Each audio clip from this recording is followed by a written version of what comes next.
नमस्कार। अयोध्यावासी चैनल से मैं शुभम सोमवंशी आप सभी का स्वागत करता हूं। पिछले भाग में हमने जाना कि अयोध्या स्थित श्री काले राम मंदिर की महिमा क्या थी। आज हम अयोध्या स्थित श्री कनक भवन सरकार के बारे में बात करेंगे। रामनगरी अयोध्या में स्थित श्री कनक भवन एक आध्यात्मिक स्मारक है।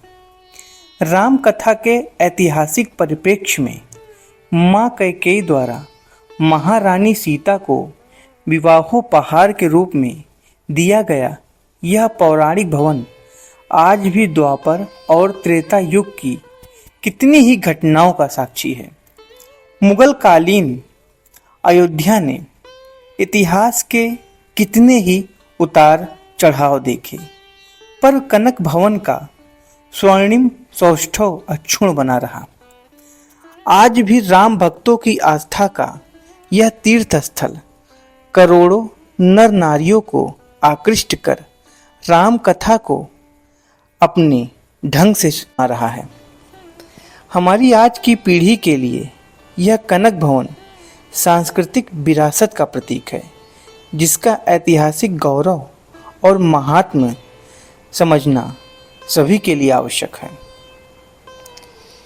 यदि बात करें कनक भवन के महात्म्य की, तो भगवान श्री राम दिव्यता, शक्ति, शील, विनय, मर्यादा, करुणा और असीम सौंदर्य के प्रतीक हैं। वे ऋषियों, मुनियों, कवियों के ही आराध्य नहीं हैं, वरन सबरी और निषाद जैसे साधारण लोगों के लिए भी पूज्य हैं। वे दुखियों के त्राता, निर्बलों के संबल, रोगियों के आरोग्य, निराश लोगों की आशा और भटके हुओं के आकाशदीप हैं। जन जन के मन में रमण करने वाले ऐसे भगवान श्री राम की लीला भूमि श्री अयोध्या समस्त देवपुरियों में अति विशिष्ट एवं धन्य है। और इस अयोध्यापुरी में भी श्री राम लला का लीला निकेतन श्री कनक भवन विश्व के समस्त देव भवनों में विलक्षण तथा अपूर्व आनंददायी है। इस कलयुग में यह कनक भवन भगवान श्री राम का साक्षात विग्रह है तथा इस मंदिर में श्री सीता राम जी की मूर्तियों का दर्शन भगवान श्री राम एवं जगन माता सीता के साक्षात सामीप्य का आभास देता है। इसलिए दर्शनार्थियों एवं भक्तजनों के लिए यह कनक भवन सदा से परम श्रद्धा और आनंद का केंद्र रहा है। कनक भवन में श्री सीता राम जी की मूर्तियों में जो दिव्यता, आकर्षण और रमणीयता है वह अद्भुत है। इसलिए भक्तजन यहाँ जीवन संताप को भूलकर सच्ची सुख शांति प्राप्त करते हैं और भगवान श्री सीता राम के दर्शन कर अपने को धन्य एवं कृतार्थ करते हैं। भगवान श्री राम का अवतार त्रेता युग में हुआ। यद्यपि अयोध्या त्रेता युग से भी पूर्व की नगरी है, किंतु प्रसिद्ध है कि कनक भवन का प्रथम निर्माण श्री राम के लीला निकेतन के रूप में महारानी कैकेयी के अनुरोध पर महाराज दशरथ द्वारा करवाया गया था। जब श्री राम और लक्ष्मण महर्षि विश्वामित्र के साथ चले गए तो महारानी कैकेयी को स्वप्न में एक स्वर्ण भवन का आभास हुआ। कैकेयी ने उस स्वर्ण भवन के अनुरूप ही एक भवन के निर्माण करने का महाराज दशरथ से अनुनय किया और महाराज ने विश्वकर्मा की देखरेख में श्रेष्ठ शिल्पकारों के हाथों से कलात्मक कनक भवन की रचना करवाई।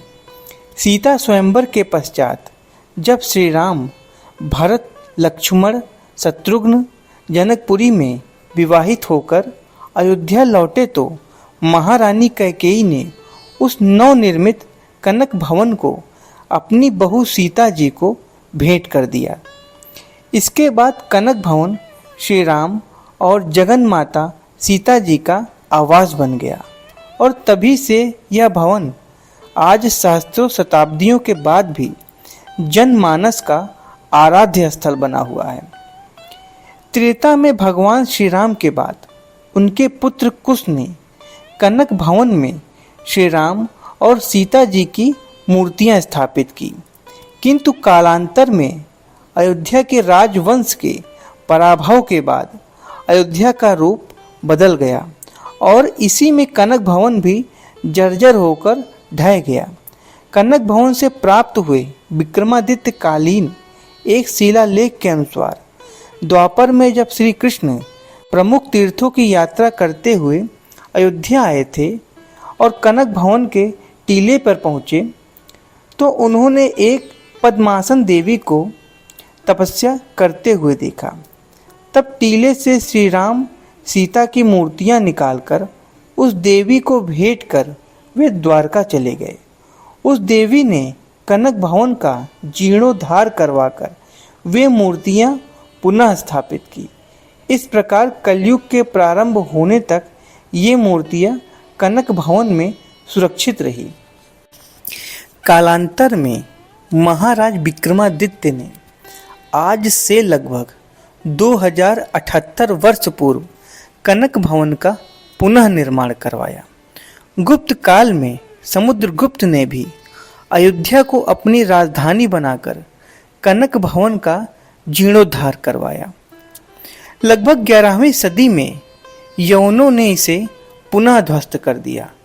शताब्दियों तक भक्तों एवं पुजारियों के सहयोग से विक्रमादित्य कालीन मूर्तियां तो सुरक्षित रही तथा उनकी सेवा पूजा भी निरंतर होती रही, परंतु अर्थाभाव के कारण भव्य भवन पुनः नहीं बन पा रहा था।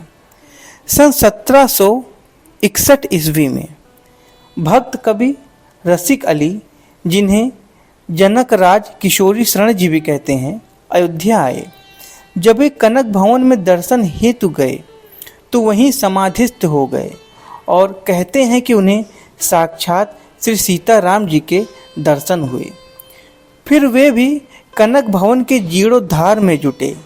उन्होंने कनक भवन के अष्टकुंज का निर्माण शुरू किया, किंतु अर्थाभाव के कारण यह भी पूरा नहीं हो सका। यदि वर्तमान परिदृश्य में बात करें तो अयोध्या के वर्तमान कनक भवन के निर्माण का प्रारंभ ओरछा राज्य के पूर्व नरेश सवाई महेंद्र श्री प्रताप सिंह जी की धर्मपत्नी महारानी वृषभानु कुंवरी द्वारा सन 1887 ईस्वी में हुआ, जिसे शेख कादर बख्श की देखरेख में बनवाकर उन्होंने सन 1891 ईस्वी को विक्रमादित्य कालीन मूर्तियों की पुनः स्थापना करवाई तथा सीताराम जी की 2 नवीन मूर्तियों की प्राण प्रतिष्ठा भी करवाई। इस प्रकार कनक भवन के गर्भगृह में प्राचीन मूर्तियां एवं विक्रमादित्य कालीन मूर्तियां भी अवस्थित हैं। कनक भवन में विभिन्न अवसरों पर उत्सवों की सुंदर श्रृंखला आयोजित होती है, जिसमें मंगला, बल्लभा, श्रृंगार, राजभोग, उत्थापन, संध्या और शयन आरतियों में श्री सीताराम जी की विभिन्न झांकियों के भी मनोरम दर्शन होते हैं। श्री सीताराम का यह लीला निकेतन तथा उन्हीं का विग्रह रूप यह कनक भवन हजारों वर्षों से लाखों करोड़ों दर्शनार्थियों का आनंददाता रहा है। यह कनक भवन हमारे पूज्य भगवान श्री सीताराम का पुनीत प्रतीक है। यह हमारे दीर्घकालीन इतिहास और परंपरा के क्षेत्र में धर्म और संस्कृति की ऊंची पताका है। मंदिर में आरती एवं दर्शन का समय ग्रीष्म काल में सुबह 8 बजे से 11:30 बजे तक व सायं 4:30 से 9:30 बजे तक। इसी तरह शीतकाल में सुबह 9 से 12 बजे तक तथा सायं 4 से 9 बजे तक मंदिर में दर्शन किया जा सकता है। तो इस प्रकार आज हमने जाना कि अयोध्या स्थित श्री कनक भवन की महिमा क्या थी। अगले भाग में हम क्षीरेश्वर नाथ मंदिर के बारे में बात करेंगे। तब तक के लिए जय श्री राम।